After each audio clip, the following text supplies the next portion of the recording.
4, del verso 23 hasta el 35.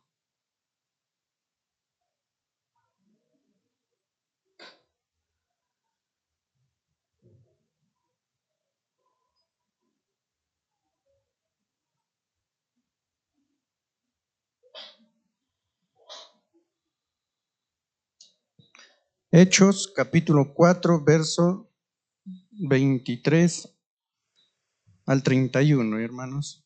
Hechos, capítulo 4, verso 23 al 31.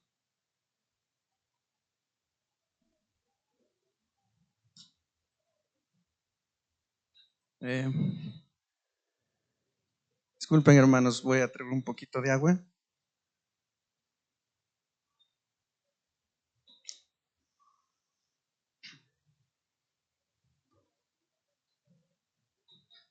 Estoy con una tos que no me deja ya un mes. Me dio la gripe y no se quiere ir la tos. Muy bien, hermanos, se ubicaron en Hechos. Vamos a orar y vamos a empezar el mensaje de esta mañana. Amado Dios, te damos gracias por permitir que estemos reunidos un domingo más como iglesia. Gracias, mi Dios, por mostrarnos tu amor durante esta semana y sabemos que lo irás mostrando todos los días hacia tus hijos. Gracias también, mi Dios, por enviar a tu Hijo Jesucristo, que muere en la cruz por nuestros pecados. Gracias a la muerte de nuestros señores que estamos en esta mañana aquí alabándote, adorándote. Estamos en tu presencia espiritualmente también. Quisiera pedirte perdón, Señor, si te hemos fallado de repente en esta semana. Perdónanos y dejamos este mensaje en tus manos. Seas tú dirigiéndolo, Padre. En el nombre de nuestro amado Salvador Jesucristo te lo pido. Amén. Amén. Muy bien. Bueno, estos meses, digámoslo así, hemos estado hablando bastante del cojo, ¿no? Varios hermanos nos han compartido del cojo. Bueno, hoy ya lo vamos a dejar descansar en paz al cojo. Ya no vamos a hablar mucho del cojo, así que...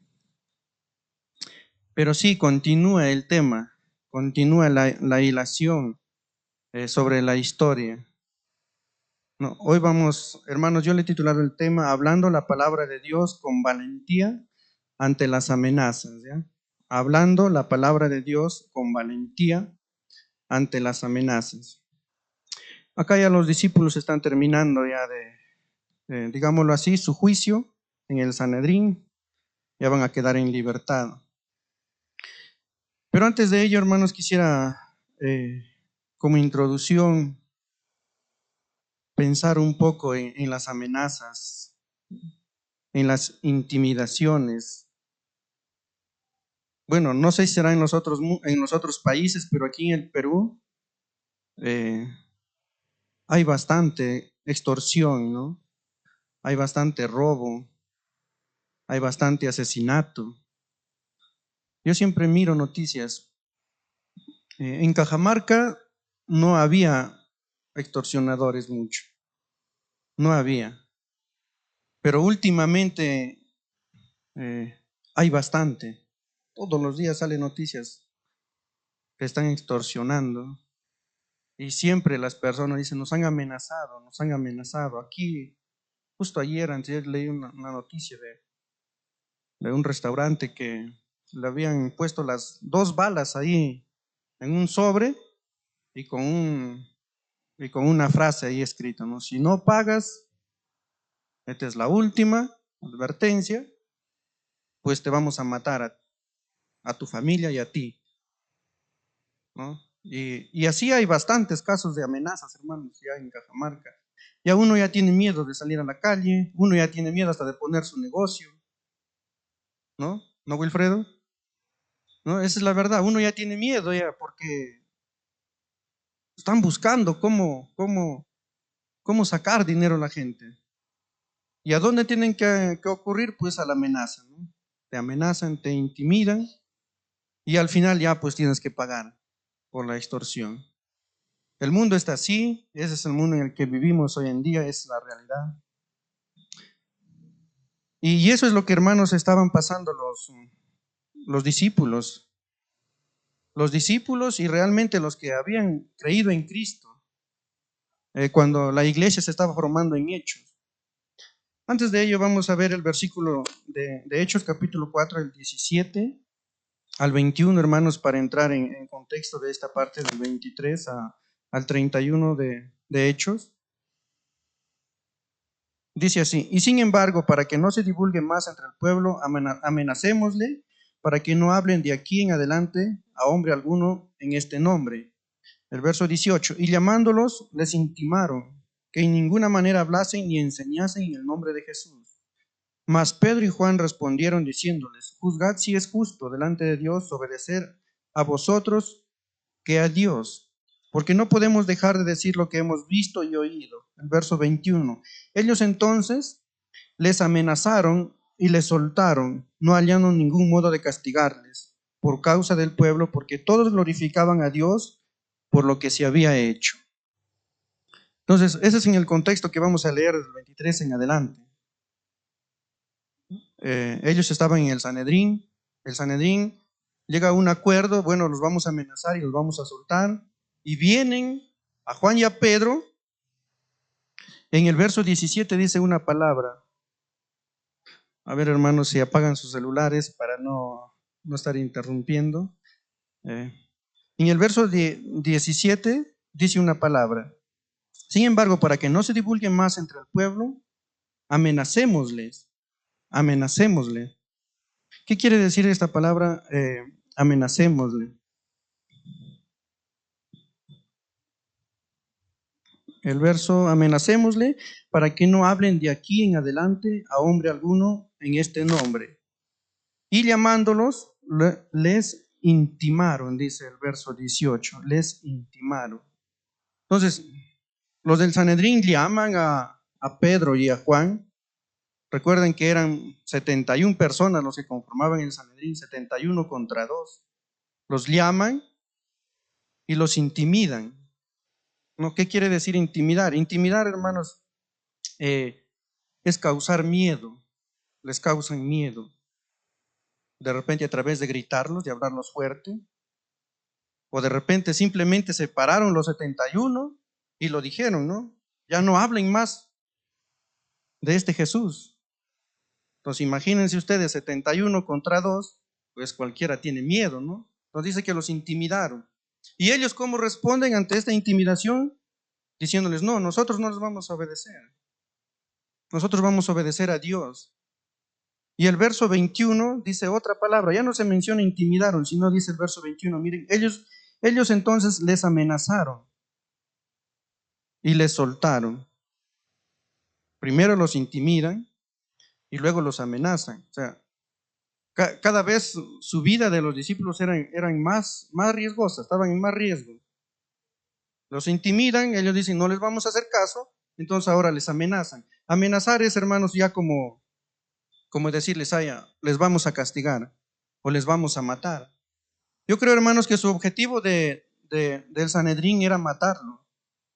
¿Saben por qué? Porque en capítulo 6 de Hechos se ve el corazón de ellos. Ahí hay el primer mártir, la muerte de Esteban. Ahí vemos el primer mártir. Esteban, ¿por qué murió? Por predicar de Cristo. Y eso no les gustaba a los del Sanedrín y hicieron un complot y lo mataron, ¿no? Entonces yo creo que ese era su objetivo. Entonces ellos los amenazaron ya. Dijeron: ¿saben qué? Los vamos a castigar, si siguen predicando, o los vamos a matar. Entonces, hermanos, la amenaza fue fuerte ante ellos.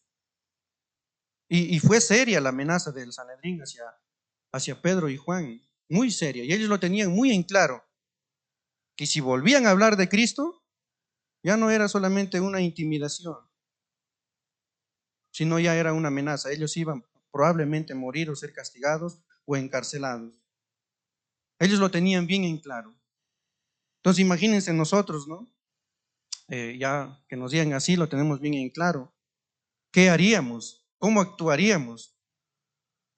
Y eso es lo que vamos a estudiar, hermanos, en esta mañana. ¿Qué hicieron los discípulos? Después de ser amenazados, después de ser intimidados, después de saber que su vida estaba en peligro, quizás morir, como les dije en el capítulo 6, como la muerte de Esteban. ¿Qué hicieron ellos? Entonces ahí vamos a Hechos capítulo 4, verso 23 al 31, hermanos. Ubiquémonos ahí en Hechos.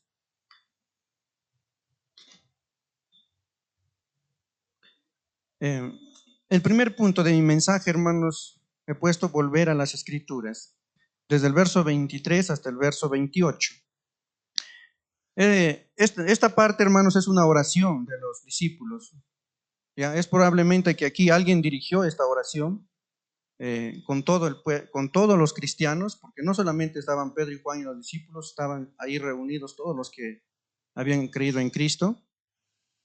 Y toda esta parte, hermanos, es una oración de ellos hacia Dios. Pero en esta primera parte de su oración, hermanos, del 23 al 28, ellos hablan sobre el Salmo 2. ¿Ya? Esta frase, por ejemplo, porque se amotinan las gentes y los pueblos piensan en cosas vanas, y se reunieron los reyes de la tierra y los príncipes se juntaron con una contra el Señor y contra su Cristo. ¿No? La primera parte del verso 25 dice que por boca de David tu siervo dijiste. Entonces, esta oración estaba enfocado en el Salmo 2. ¿Y qué en el Salmo 2? Vamos a ir, hermanos, al Salmo 2 para entender qué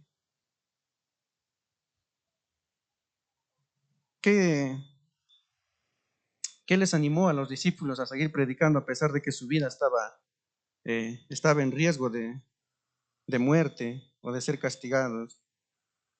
Vamos a ir al Salmo 2.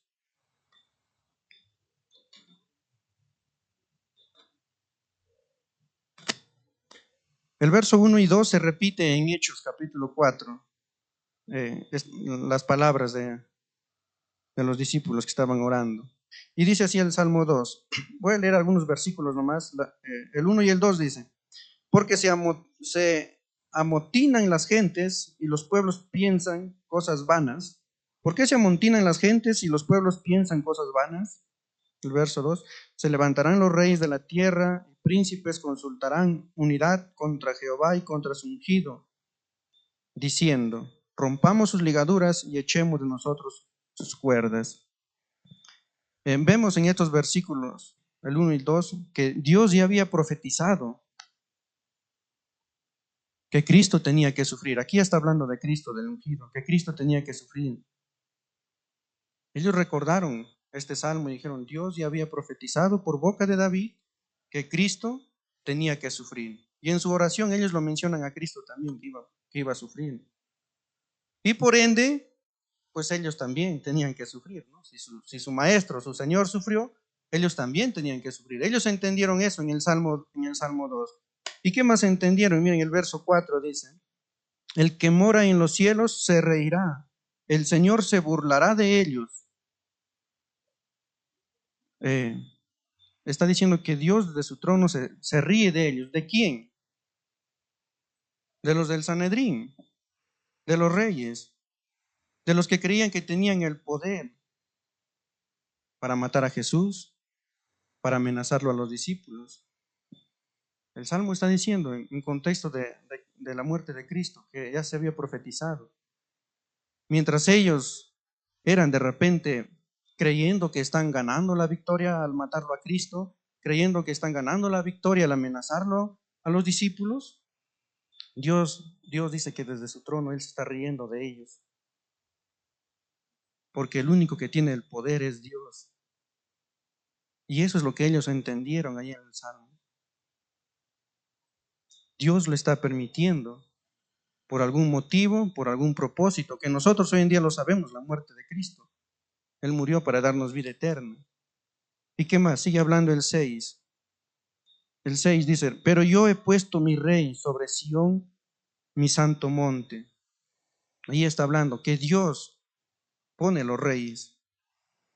O sea, Dios pone los gobernantes, así como había puesto a Cristo ahí como rey. O sea, hermanos, estos 71 personas que conformaban el Sanedrín, ¿por quiénes son puestos? ¿Por sus méritos, sus fuerzas, sus logros, o porque son grandes intelectuales, estudiosos de la palabra que ellos se creían? No, son puestos por Dios. Dios es el que pone a los reyes, Dios es el que pone a las autoridades, ¿no? Fue Dios quien los puso ahí. Y Pedro y Juan entendieron que los del Sanedrín, los que los amenazaban, están puestos ahí por Dios. Ahora, ¿cuál es el propósito? ¿Por qué los puso ahí Dios? Pues la Biblia lo dice, ¿no? En Hechos lo estamos viendo clarito. Pues para ser estorbo en el Evangelio, para que Pedro y Juan y los discípulos no prediquen más de Cristo, ¿no? Entonces ellos entendieron que son puestos por Dios, Dios pone los reyes, Dios pone la autoridad. Entonces ahí está. Y el verso 10 del 12 dice algo interesante también. Ahora pues, oh reyes, sed prudentes. Dios está aquí advirtiendo. Admitid amonestación, jueces de la tierra. Servid a Jehová con temor y alegraos con temblor. Honrad al Hijo, para que no se enoje y perezcáis en el camino, pues se inflama pronto su ira. Entonces, vemos que Dios advierte también a los gobernantes. Y ellos entendieron que estos 71 personas que conformaban el Sanedrín ya estaban advertidos por Dios si ellos no cambian, si ellos no se arrepienten, si ellos no dejan de ser el estorbo para predicar el Evangelio. Dios algún día los va a castigar con su ira, ¿no? Entonces, hermanos, vemos que los discípulos se fueron a las Escrituras para fortalecer su fe ante estas amenazas. No, y este Salmo 2, hermanos, habla mucho de la profecía de Cristo, pero también habla de la soberanía de Dios.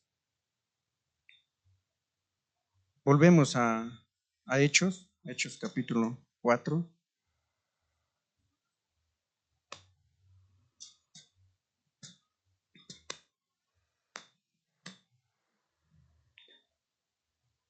Entonces, hermanos, yo creo que, no sé si ustedes entendieron, pero yo creo que al leer el Salmo 2 ya entendimos por qué ellos estaban siendo amenazados, ¿no? Y por qué ellos tenían que sufrir.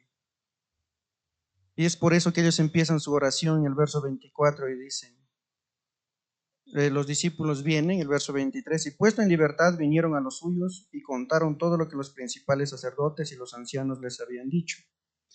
Y ellos, habiendo oído, alzaron unánimes la voz a Dios y dijeron, soberano Señor, tú eres el Dios que hiciste el cielo y la tierra, el mar y todo lo que en ellos hay.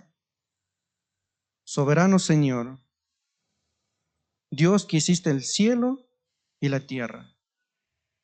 Ellos reconocieron que Dios es soberano,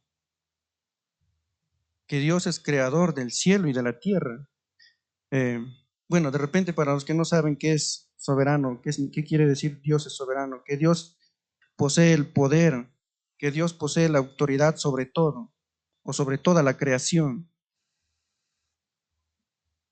y sobre todo acontecimiento que ocurre, gobernando con propósito y control absoluto. O sea, nada sucede, hermanos, sin que Dios lo ordene. Nada sucede sin que Dios lo permita. Él es soberano, Él es el gobernador absoluto. Se dice y se hace. Él no retrocede su palabra. Y ellos entendieron eso porque ya había estado profetizado. Que Cristo iba a sufrir y por ende ellos también tenían que sufrir. No, y ellos, en lugar de hermanos de quejarse o reclamarlo al Señor en su oración, ellos empiezan alabando la soberanía de Dios. Ellos empiezan en su oración aquí alabando la soberanía de Dios. Pero ¿de dónde vino toda esa alabanza? Y reconocieron la soberanía de Dios de las Escrituras, porque ellos fueron al Salmo 2. Entonces, hermanos, los discípulos entendieron que la autoridad de Dios es más alta que la autoridad de los sumos sacerdotes a través de las Escrituras y recordaron que Dios es soberano y que todo está bajo control. Antes de que Cristo muera, ¿qué pasó con los discípulos? Cuando estaba en su muerte, ¿quiénes estaban con él? Nadie. ¿Qué pasó con Pedro? Pedro lo negó. Otros huyeron.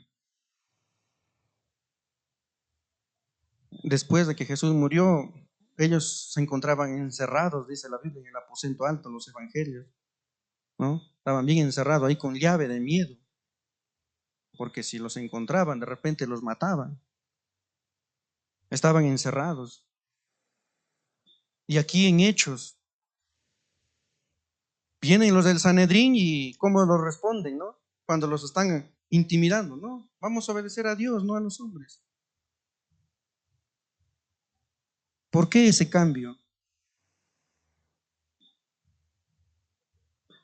Porque reconocieron en las escrituras, entendieron las escrituras que Dios es soberano, que Dios está permitiendo por algún motivo las cosas, que Dios tiene todo bajo control.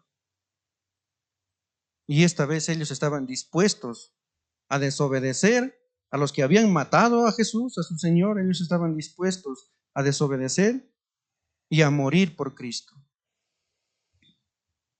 Los hermanos, vemos aquí que ellos encontraron su fortaleza en las escrituras.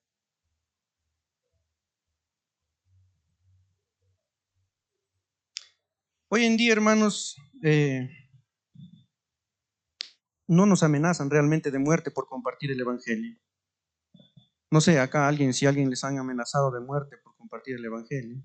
Por lo menos aquí en el Perú no sucede eso.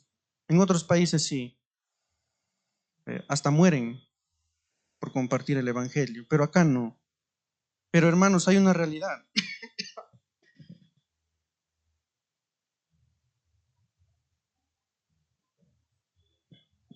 Hay una realidad hoy en día que nosotros sí luchamos, y eso lo dice la Biblia, contra el mundo, contra Satanás, contra nuestra carne misma. Sí luchamos contra ello, que no nos dejan hablar con libertad de Cristo. Entonces, ¿qué amenazas enfrentamos hoy en día? Si nadie nos amenaza por predicar el Evangelio de muerte, pero ¿qué amenazas enfrentamos hoy en día para sacar alguna aplicación de esta parte de la palabra? Por ejemplo, la pereza, la familia, la avaricia, los amigos, el trabajo, el pecado, el yugo desigual,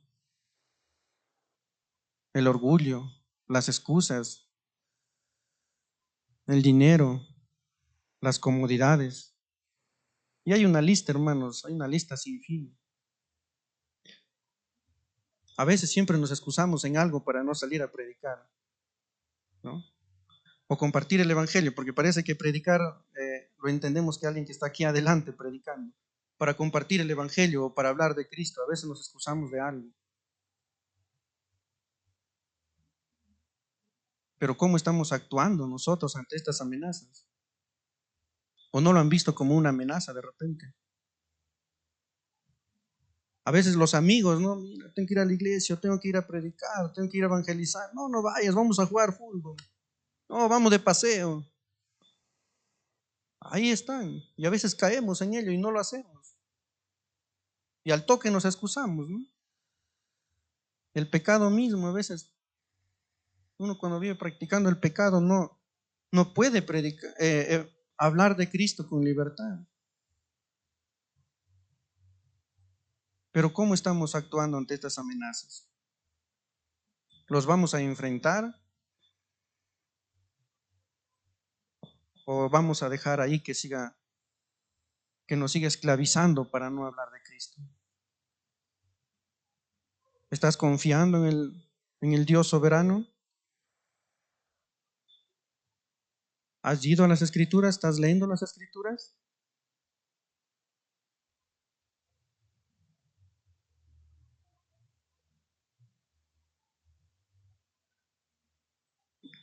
¿Cómo estás actuando? Los discípulos, hermanos, ellos fueron a las escrituras. En el Salmo Dios se dieron cuenta que Dios es soberano y Él está permitiendo todo por algún motivo. Y eso es lo que debemos hacer nosotros, hermanos, ir a las escrituras y fortalecer nuestra fe y tomar fuerzas y seguir compartiendo el Evangelio, sabiendo que Dios tiene todo bajo control. Quizás, hermanos, acá quisiera hacer un paréntesis para animar a mis hermanos que están de repente un poco delicados de salud. Hay algunos hermanos aquí que están con cáncer. Debe ser difícil estar con una enfermedad 1 año, 2 años, con el dolor. Pero quisiera animarlos que no se desanimen, porque Dios es soberano. Dios tiene todo bajo control. Si Él está permitiendo algo en tu vida, es por algún propósito. Y no dejes de confiar en Él.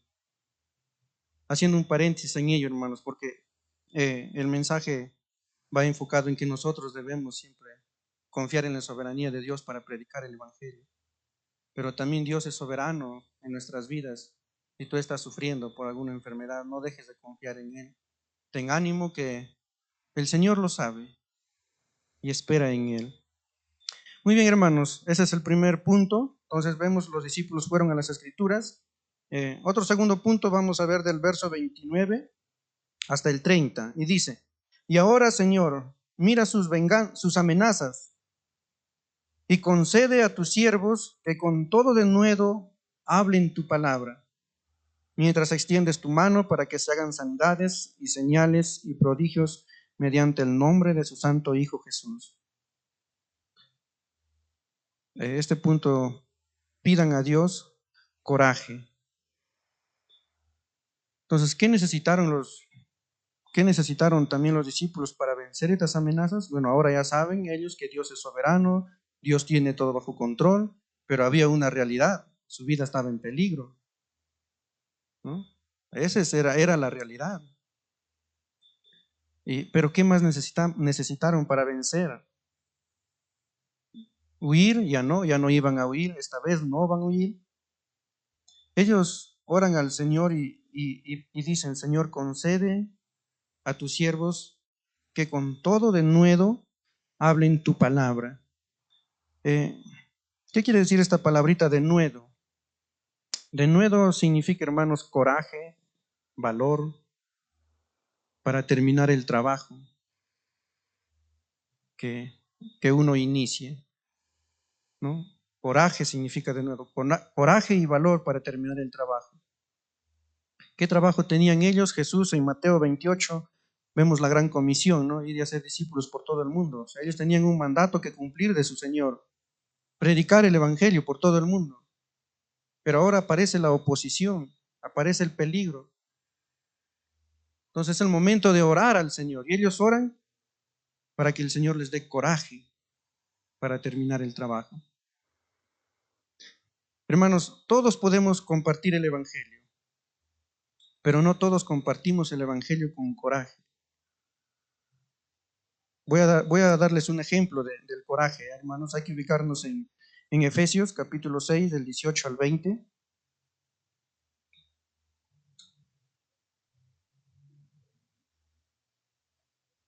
Efesios capítulo 6, 18 al 20. Eh,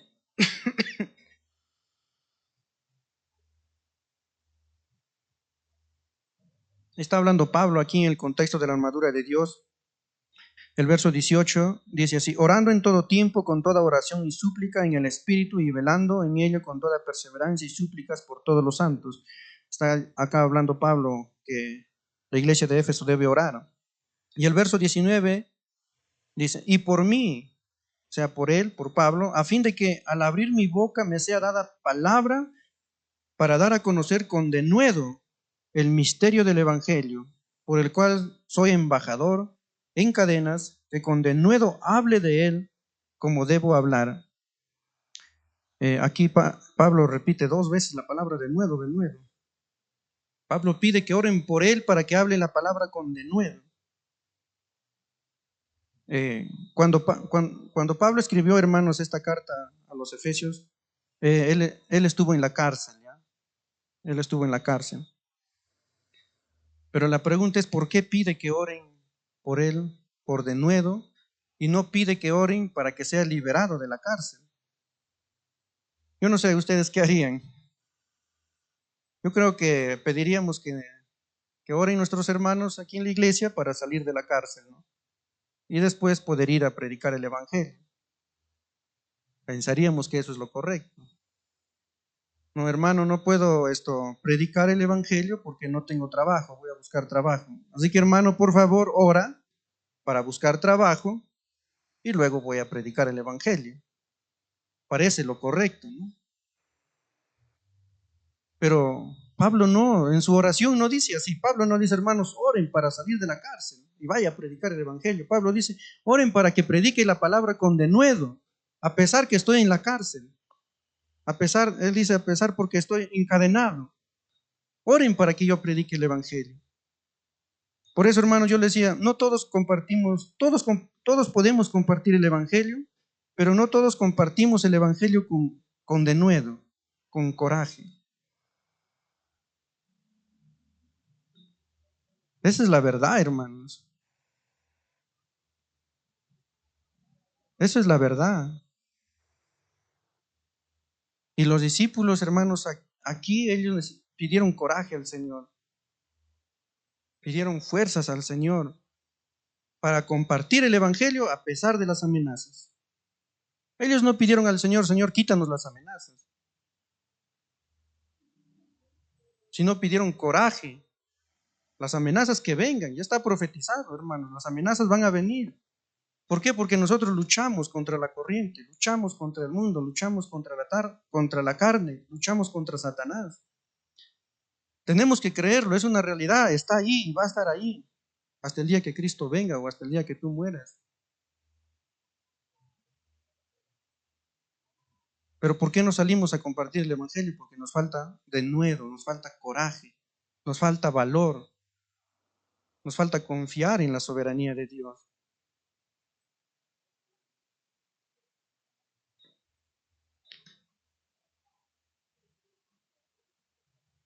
Entonces, hermanos, ¿en qué situación difícil te encuentras de tu vida que te impide hablar de Cristo? Yo no sé, hermano, qué estás pasando en tu vida. Solo Dios sabe. Pero tú sí sabes. Pero a pesar de ello que te está pasando, ¿tú estás compartiendo el Evangelio? ¿Lo estás haciendo? ¿O solamente estás orando, Señor? Ya pues, quítalo de mí, sácalo de mí. Mira cómo estoy sufriendo, mira cómo vivo. Ya, cómo está mi vida. ¿Por qué?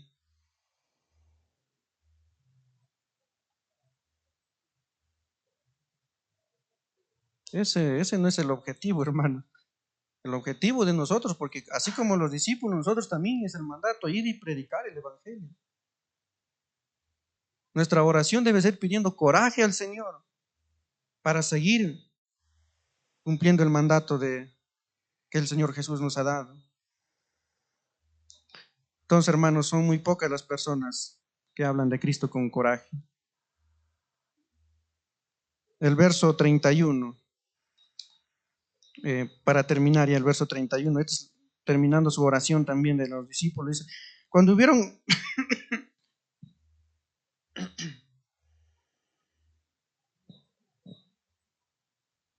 cuando hubieron orado, el lugar en que estaban congregados tembló. Todos fueron llenos del Espíritu Santo y hablaban con denuedo la palabra de Dios. Vemos ahí la respuesta de Dios a su oración. ¿Cómo Dios no va a responder una oración así, no? Dios va a responder, hermano. Dios va a responder si tú le pides a Él, a pesar de lo que tú estás pasando, te dé el valor para compartir el Evangelio. Dios va a responder. Dios respondió la oración aquí. Vino el lugar donde ellos estaban, vuelta se sacudió, tembló, y todos fueron llenos del Espíritu Santo. Y fueron llenos, hermanos, de coraje para seguir hablando de Cristo. Bueno, no vamos a hablar sobre la llenura del Espíritu Santo, porque no es el tema ello, hermanos. Pero vemos que sí, Dios respondió su oración. Entonces, hermanos, el trabajo del Espíritu Santo en la vida del creyente y en la evangelización es importante también. Sin ello no podríamos hacer nada. Jesús dijo, no, yo me voy y los dejo el Consolador. Y todos nosotros tenemos el Espíritu Santo, pero para ser llenos del Espíritu Santo tenemos que ir estudiando las Escrituras también y orando al Señor, y el Señor va a responder. Para terminar, hermanos, hay que tener ánimo si de repente has estado desanimado por las circunstancias que te están pasando en tu vida.